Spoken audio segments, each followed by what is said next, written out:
Assalamu alaikum. Senior 2, hope you all are fine and doing good. We are doing our chapter number 1. हम अपना chapter number 1 कर रहे हैं, introduction to computers.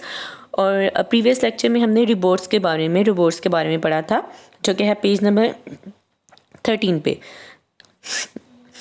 Robots के बारे में हमने पढ़ा था कि रोबोट्स होते क्या हैं. तो हमने देखा था रोबोट एक मशीन है जिसको एक सॉफ्टवेयर कंट्रोल करता है.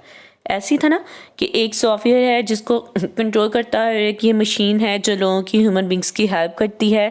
ये एक इलेक्ट्रॉनिक मशीन है जो बिजली से चलती है और जिसके अंदर एबिलिटी है कि वो फिज़िकल ऑब्जेक्ट्स के साथ इंटरेक्ट कर सके, फिज़िकल ऑब्जेक्ट्स को टच कर सके, फिज़िकल ऑब्जेक्ट्स को पिक कर सके, उनके साथ इंटरेक्ट कर सके. तो ये हमने रोबोट्स के बारे में पढ़ा था कि ये एक सॉफ्टवेयर से बनाई गई है. इसको सॉफ्टवेयर जो सा है वो रोबोट को कंट्रोल करता है. ठीक है, इनको मैकेनिकल एजेंट्स भी कहा जाता है. और रोबोट्स जो काम परफॉर्म करते हैं, जो टास्क परफॉर्म करते हैं, वो बिल्कुल एक्यूरेट और एफिशिएंट टास्क परफॉर्म करते हैं. ठीक है, और इनको क्लासीफाई किया गया है इनके डिज़ाइनिंग के तो मद्देनज़र रखते हुए, इनको वर्किंग की मद्देनज़र रखते हुए. ये चीज़ हमने प्रीवियस लेक्चर में पढ़ी थी. आज हमने देखना है कि किस तरह से इनकी डिज़ाइनिंग को मद्देनज़र रखते हुए इसको क्लासीफाई किया गया है इनकी वर्किंग के लिहाज से. तो हम देखेंगे. अब ये देखिए, ये डिश वॉशर रोबोट है जो सा, इसको आप देखिए, ये डिश वॉशर रोबोट है. इसकी उन्होंने मेकिंग, डिज़ाइनिंग, इसकी बॉडी ही इस तरीके से बनाई गई है कि ये वॉशिंग के लिए यूज़ किया गया है. ये देखिए, इसके हैंड्स वगैरह बनाए गए हैं.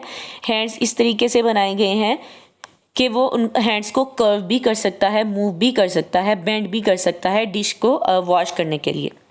ठीक है, तो इसको किस तरीके से क्लासीफाई किया गया है, इसका डिज़ाइन के तौर पे क्लासीफाई किया गया है कि ये डिश वॉशर रोबोट है. ये किस कैटेगरी में आ जाता है, डिश वॉशर की कैटेगरी में आ जाता है. नेक्स्ट वाला रिमोट देखिए, और डोमेस्टिक रोबोट. ये डोमेस्टिक रोबोट है जो क्लीनिंग वगैरह के लिए यूज़ किया जाता है. ठीक है, इसकी बॉडी देखिए किस तरह से बनाई गई है. इसके नीचे व्हील लगाया गया है. व्हील से ये व्हील से चलता जाएगा और साथ साथ डस्टिंग वगैरह करता जाएगा. ठीक है, इसकी बॉडी को इस तरह शॉर्ट शेप में बनाया गया है और नीचे इस तरह से व्हील लगाया गया है. इसके हैंड इस तरह से बनाए गए हैं कि वैसे बिल्कुल हैंड्स को बेंड कर सकता है अपने हाथ में कोई डस्टर वगैरह, कोई चीज़ पकड़ के डस्टिंग वगैरह के लिए. उसके बाद नेक्स्ट जो रोबोट है वो है playing music. Playing music robot को किस तरीके से बनाया गया है. प्लेइंग म्यूज़िक रोबोट को इस तरीके से इसका फेस बनाया गया है, इसका माउथ इस तरीके से बनाया गया है कि उसके माउथ के अंदर म्यूज़िकल इंस्ट्रूमेंट दे दिया गया है. ओके, साथ उसके हैंड्स जो से हैं वो म्यूज़िकल इंस्ट्रूमेंट को पिक कर रहे हैं, पकड़ रहे हैं. तो ये इस बॉडी के लिहाज से ये इसको क्लासीफाई किया गया है म्यूज़िकल की कैटेगरी में. ठीक है, तो इस तरह से इनकी बॉडी, इनकी शेप, इनके डिज़ाइन, इनकी वर्किंग को देखते हुए कैटेगरीज में क्लासीफाई किया गया है. आगे देखिए, robots are use in different fields. Robots उनसे हैं वो डिफरेंट फील्ड्स में यूज़ किए जाते हैं, सच एज कार मैन्युफैक्चरिंग. आपने कोई भी कार मैन्युफैक्चर करनी है, कार तैयार करनी है, उसके लिए रोबोट बनाया गया है. मेडिसिन की फील्ड में, मिलिट्री ट्रांसपोर्टेशन की फील्ड में भी रोबोट्स वगैरह बनाए गए हैं.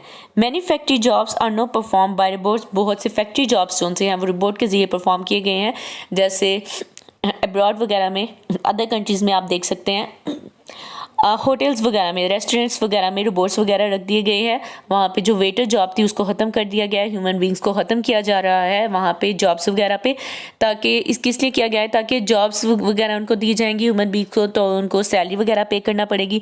इसलिए उन्होंने ये चक्कर ही बिल्कुल ख़त्म कर दिया. उन्होंने आगे से रोबोट्स वगैरह रख दिए हैं. रोबोट वगैरह क्या कर रहे हैं, वहाँ पर वेटर का काम परफॉर्म कर रहे हैं. ठीक है, वेटर की फंक्शनैलिटी परफॉर्म कर रहे हैं. वो टेबल टू टेबल जाके सर्विंग वगैरह कर रहे हैं. तो ये कौन से हैं रोबोट, ये जो होटल्स वगैरह में रखे गए हैं.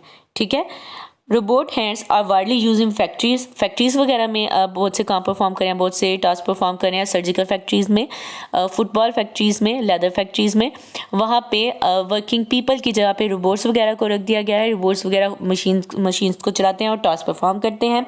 NASA is using robot for space exploration.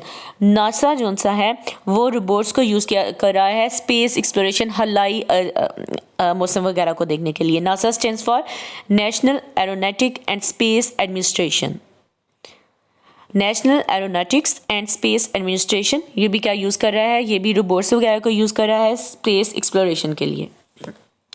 अब हम नेक्स्ट पिक्चर में देख सकते हैं, ये मिलिट्री रोबोट बनाया गया है. उसकी शेप के लिहाज से। उससे नेक्स्ट में देखिए ये येलो पिक्चर, ये robots are doing surface exploration on the Mars. ये रोबोट बनाया गया है, ये मार्स में जाके इस मार्स की सरफेस को एक्सप्लोर कर रहा है। नेक्स्ट जो रोबोट है वो सर्जरी वगैरह में यूज़ किया गया है। सर्जरी वगैरह में मतलब ट्रीटमेंट वगैरह में, मेडिसिन वगैरह में यूज़ किया गया है। अब देखिए इसकी मेकिंग किस तरीके से बनाई गई है। इसकी मेकिंग इस तरीके से बनाया गया है कि इसके जो हैंड्स वगैरह हैं बाजू टाइप वो 5-6 बनाए गए हैं चीज़ें वगैरह को पिक करने के लिए, सर्जरी का, ऑपरेशन का काम परफॉर्म करने के लिए। ठीक है, तो ये रोबोट्स हैं। उसके बाद नेक्स्ट आ जाता है robotic hand are used to manufacture car. Robotic hands बनाए गए हैं। ये क्या काम कर रहे हैं, ये देखिए येलो कलर्स में रिबोटिंग हैंड है। ये क्या परफॉर्म कर रहे हैं, ये कार वगैरह को मैन्युफैक्चर कर रहे हैं, तैयार कर रहे हैं। तो हमने आज के लेक्चर में देखा है कि रोबोट्स वगैरह डिफरेंट फील्ड में यूज़ किए जाते हैं। रोबोट से क्या कुछ फ़ायदे हुए हैं इंसान को, कुछ नुकसानात भी हुए हैं। फ़ायदे ये हुए हैं टेक्नोलॉजी की फील्ड में अगर देखा जाए तो इसके बहुत ज़्यादा एडवांटेजेस हुए हैं।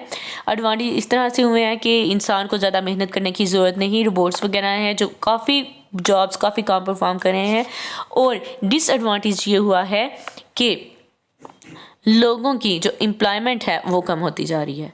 ठीक है, लोगों को जॉब्स वगैरह जो सी हैं वो पीपल की ख़त्म हो जा रही हैं। जो वर्कमैन हैं उनकी जॉब्स वगैरह रोबोट्स की वजह से ख़त्म हो रही हैं।